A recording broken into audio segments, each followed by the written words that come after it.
Maria Bunda kita. DOJ. Yes, yes, yes. DOJ. Yes, yes, yes. DOJ. Yes, yes, yes.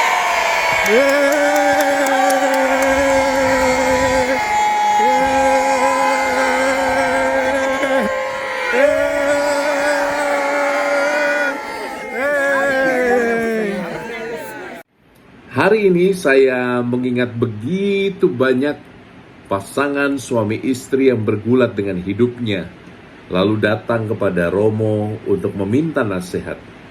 Kadang-kadang saya berpikir, mengapa pasutri-pasutri ini meminta nasihat tentang pernikahan justru pada orang yang tidak menikah?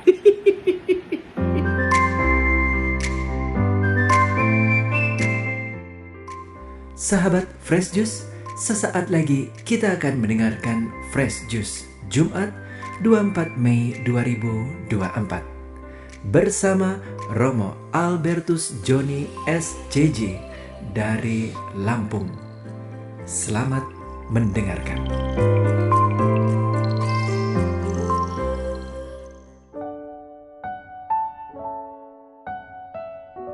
Sahabat Daily Fresh Juice yang diberkati Tuhan, salam Fresh Juice. Saya Romo Albertus Joni SCY dari komunitas SMA Yosudarso Metro mengundangmu malam ini untuk masuk ke dalam wilayah Tuhan yang menyegarkan, yang menghidupkan. Bacaan Injil hari ini tanggal 24 Mei 2024 diambil dari Injil Yesus Kristus menurut Markus bab 10 ayat 1 sampai 12. Pada suatu hari, Yesus berangkat ke daerah Yudea dan ke daerah seberang sungai Yordan. Di situ banyak orang datang mengerumuni dia. Dan seperti biasa, Yesus mengajar mereka. Maka datanglah orang-orang Farisi hendak mencobai Yesus. Mereka bertanya, bolehkah seorang suami menceraikan istrinya? Tetapi Yesus menjawab kepada mereka, apa perintah Musa kepada kamu? Mereka menjawab, Musa memberi izin untuk menceraikannya dengan membuat surat cerai.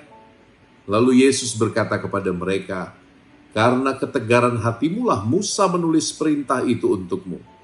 Sebab pada awal mula dunia, Allah menjadikan mereka pria dan wanita, karena pria itu meninggalkan ibu bapanya dan bersatu dengan istrinya. Keduanya lalu menjadi satu daging. Mereka bukan lagi dua, melainkan satu. Karena itu, apa yang telah dipersatukan Allah, janganlah diceraikan manusia. Setelah mereka tiba di rumah, para murid bertanya pula tentang hal ini kepada Yesus. Lalu Yesus berkata kepada mereka, barang siapa menceraikan istrinya lalu kawin dengan wanita lain, ia hidup dalam perzinahan terhadap istrinya itu. Dan jika istri menceraikan suaminya lalu kawin dengan pria lain, ia berbuat zina. Demikianlah Injil Tuhan. Terpujilah Kristus. Sahabat Daily Fresh Juice yang diberkati Tuhan, sekali lagi salam Fresh Juice untuk Anda. Hari ini saya mengingat begitu banyak pasangan suami istri yang bergulat dengan hidupnya, lalu datang kepada Romo untuk meminta nasihat. Kadang-kadang saya berpikir, mengapa pasutri-pasutri ini meminta nasihat tentang pernikahan justru pada orang yang tidak menikah? Dan apa? Seringkali ada begitu banyak faktor yang menyebabkan orang bergulat dengan pernikahannya, bukan? Ada komunikasi yang salah, ada ekspektasi yang terlalu tinggi, ada omongan-omongan orang lain yang terlalu didengarkan. Ada juga seorang suami yang masih kekanak-kanakan, masih jadi anak mami.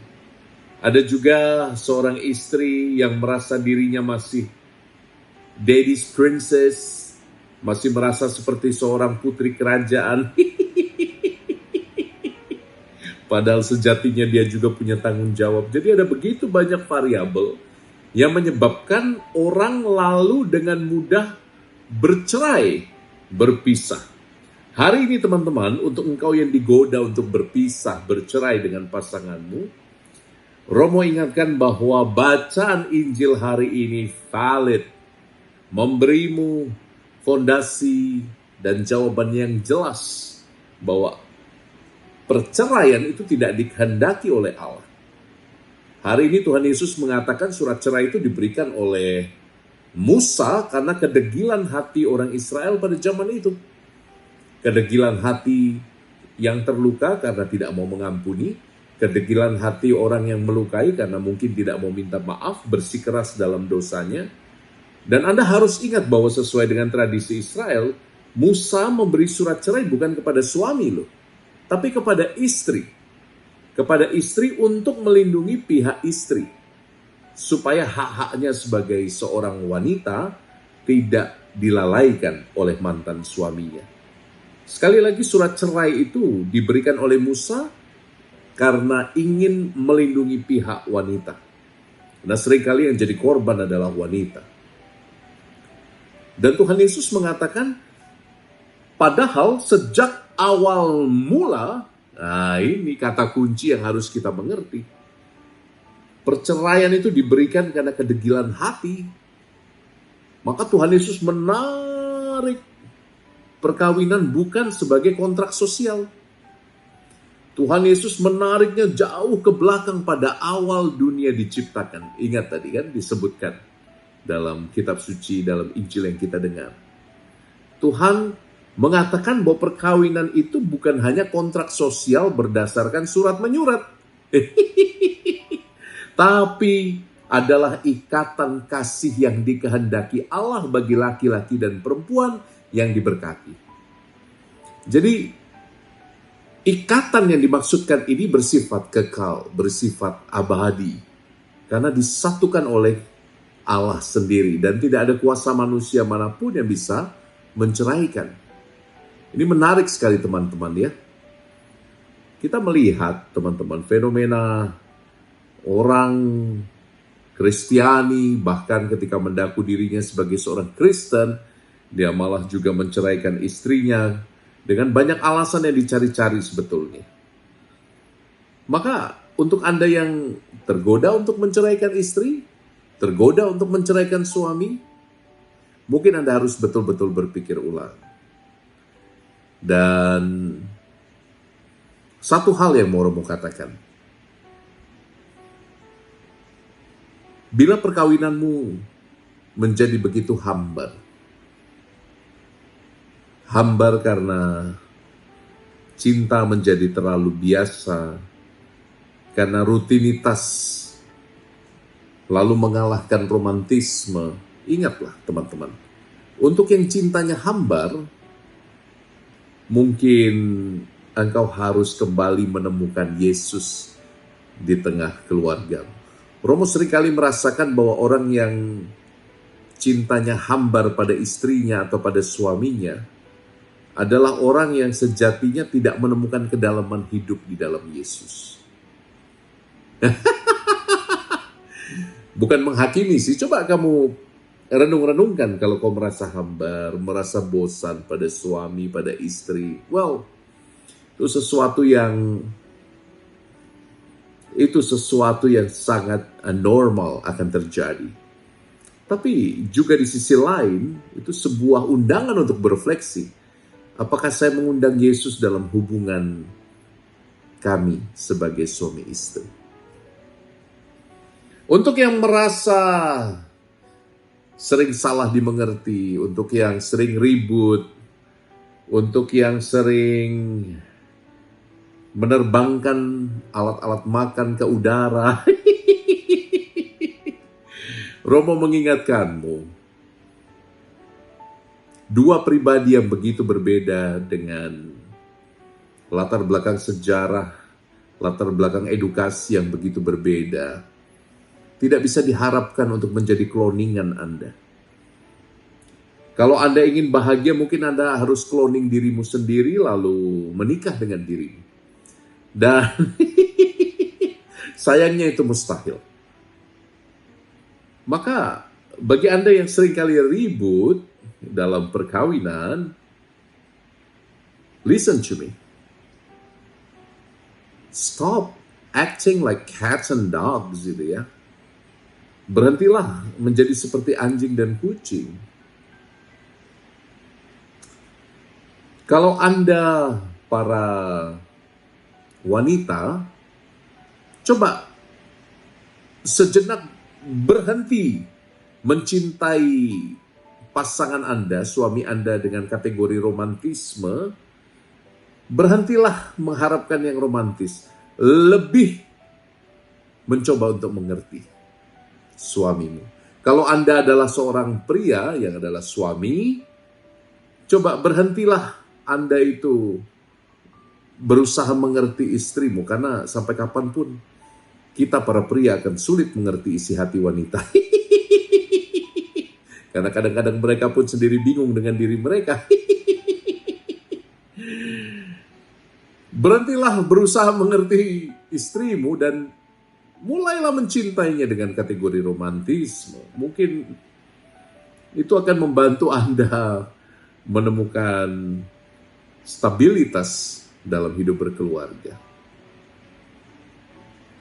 Kalau Anda adalah pribadi yang tidak mudah berkomunikasi satu sama lain secara terbuka, ya tidak harus pakai bahasa isyarat juga ya, tapi saya pikir Anda perlu untuk mengungkapkan cinta Anda dalam ekspresi-ekspresi yang lain, dalam bahasa-bahasa yang lebih mudah dimengerti.